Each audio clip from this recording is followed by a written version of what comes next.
buwelta ng isa nating mambabatas, dapat ding arestuhin ng Pilipinas sa mga Chinong illegal na pumapasok sa West Philippine Sea.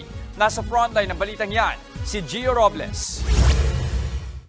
Nakaposisyon na ang mga barko ng China Coast Guard sa Huangyandao sa West Philippine Sea na kilala rin sa Baho de Masinloc o Panatag Shoal. Simula kasi kahapon, ipinatupad na ang bagong utos ng China na no trespassing rule. Sa Article 257 ng nasabing utos, nakasaad na huhulihin ng China ang mga dayuhang trespasser sa kanilang teritoryo at ikukulong ng hanggang 60 araw ng walang paglilitis. Kinundi na ito ng ilang mambabatas.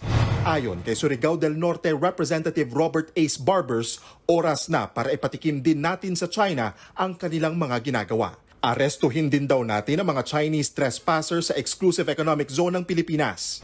Payapang nakauwi nitong Sabado ang mga mangingisdang Pinoy na naglayag sa Baho de Masinloc o Panatag at Scarborough Shoal sa unang araw ng pagpapatupad ng anti-trespassing policy ng Beijing sa South China Sea. Hindi kinikilala ng Pilipinas ang regulasyong ito ng China. Wala mang inaresto sa kanila, mahina pa rin ang huli nilang isda dahil sa patuloy na pangaharas ng Coast Guard at Maritime Militia.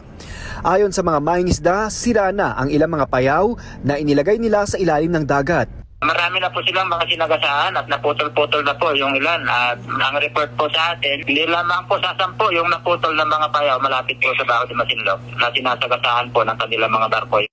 Sa ngayon, walang na-monitor o natanggap na ulat ang Armed Forces of the Philippines na may hinuling mangingisda. Pero nagkumpulan ang mga barko ng China sa paligid ng bahura batay sa satellite monitoring ng Sealight, ang Maritime Transparency Initiative ng Gordon Nutt Center for National Security Innovation sa Stanford University.